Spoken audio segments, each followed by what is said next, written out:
जी ले आऊँगा। तो गया बाजार बेटा, वही रेवड़ी जो प्रसाद होता है ला के माँ को दे दिया चुपके से। अच्छा, सुबह तैयार होके गई मंदिर में, फूल हार लेके जल चढ़ा के आई। फिर अब वो प्रसाद 3 दिन चढ़ाई, तीसरे दिन खत्म हो गया। फिर छोटा बेटा बाजार जाने लगा तैयार होके। तो फिर भी माँ तैयार हो देखते हुए देखी तो वो जाके बेटे से बोली, छोटे वाले बेटे का, बच्चा मेरा तो प्रसाद खत्म हो गया। बड़ा बेटा ला के दिया था, 3 दिन चढ़ाई, अब खत्म हो गया, तो मुझे प्रसादी ला के देगा क्या? छोटा बेटा बोला हाँ माँ जी, मैं ला के दे दूँगा। अच्छा ठीक है, बाजार गया, वो ला के दिया प्रसाद माँ को, चुपके से ला के वो भी दे दिया। प्रसाद गई चढ़ाई, फूल भी लेती थी, जल भी लेती थी, रोज़ प्रसाद चढ़ाती थी। अब वो भी प्रसाद खत्म हो गया, अब क्या करें? फिर बड़ा बेटा तैयार होके जाने लगा बाजार। तो माँ बोली कि बेटा मेरे लिए प्रसाद लाएगा? तो बड़ा बेटा बोलता, माँ जी मैं तो आपसे परेशान हो गया, रोज़ रोज़ प्रसाद, रोज़ रोज़, अब मेरे पास इतना पैसा नहीं कि मैं रोज़ ला के आपको प्रसाद दूँगा। उधर बहू उसकी ताना मारती थी बेटे का कि तुम्हारी माँ रोज़ रोज़ प्रसाद चढ़ाती, इतना कहाँ से आएगा।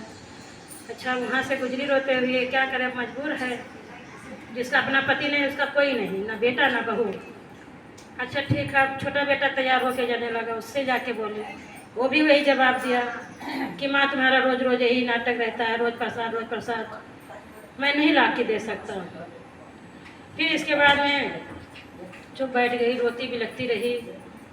क्या काम किया, उसका बेटा पैंट टांगा हुआ था, उसमें पर्स रखी था, उसमें से जाके 2-4 रुपया चुरा क्या लिए, धीरे से निकाली तो वो देख ली बहुए ने, बेटे ने, और आके बहू बोली कि तुम्हारी माँ देखो चोरी करती है।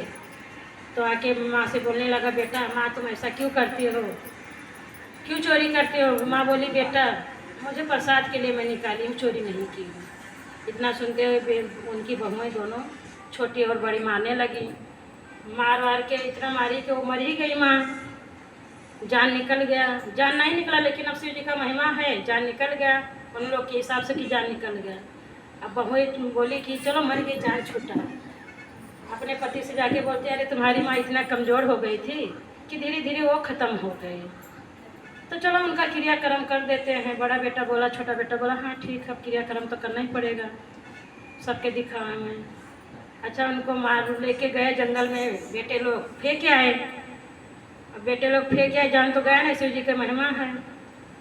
अब भोले बाबा गौरव पार्वती जी शेर करने निकले, तो वहाँ हाय शिव जी वो बूढ़ी माता कर रही थी, प्राण तो अंदर है ही। अब 2-3 बार ऐसा पार्वती मैया सुनी तो बोली, भोले जी किसी का आवाज़ आ रहा है, हाय शिव जी। तो सुने तो बोले, शिव जी आपका ये क्या महिमा चल रहा है, जो आपका नाम लेता है उसको ही दुख देते हो, उसका तो बेड़ा पार करो। तो शिव जी भी सुने, देखे कि हाँ शिव जी हाय शिव जी कर रहे। अच्छा ठीक है, शिव जी गए उनके पास, बोले क्या माता जी? बोले भोलेनाथ ऐसे ऐसे था, मैं रोज़ रोज़ पूजा करती थी, मुझे प्रसादी जरूरत रहता था, भगवान को चढ़ाती थी, ऐसे ऐसे बेटे बहू ने किए, मार के मुझे ला के जंगल में फेंक दिए।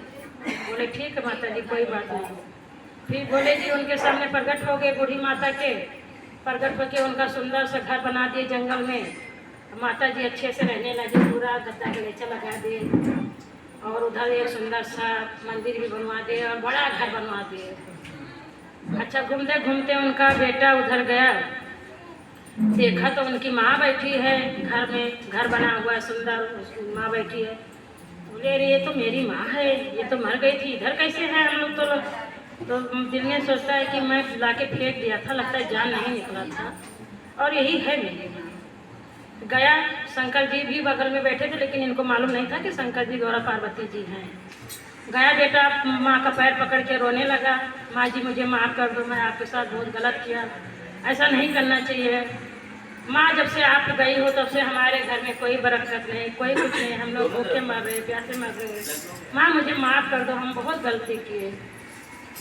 माँ बोली कि जो कुछ गलती किया उसका भुगतान तुमको भुगतना ही पड़ेगा, तुम भुगतो, हम क्या कर सकते हैं, हमारा तो जो कर्म था वो हमको मिला ही नहीं। माँ मुझे माफ़ कर दो। नहीं सुनी माँ। गया घर पे, माँ अपने औरत से बोलता है, अरे मेरी माँ का तो बहुत सुंदर भवन बना हुआ है, लंबा चौड़ा, और अच्छे से रह रही है। तो ये शब्द सुनी बहू तो बहुत खुश हो गई, बोली ना नहीं हम भी जाएंगे माँ के पास, हम भी मिलेंगे माँ के पास। गई तैयार होके सज धज के, माँ का पैर पकड़ के रोने लगी, माँ हमने बहुत गलती किया, हमको माफ़ कर दो, हमको ऐसा नहीं करना चाहिए था। माँ तो माँ होती है, बच्चे अपना कितना भी गलती करते तो माफ़ कर देते हैं। एक ही बार रोते हैं बच्चे तो माँ पे लग जाती है। ठीक है ओके करके बोली माँ कि चलो बेटा कोई बात नहीं है। अब वो लोग बोले जैसे बूढ़ी माता का सब कल्याण हो तैसे सभी बहनों का कल्याण। बोले शिव शंकर महाराज की जय, मैया भवानी की जय।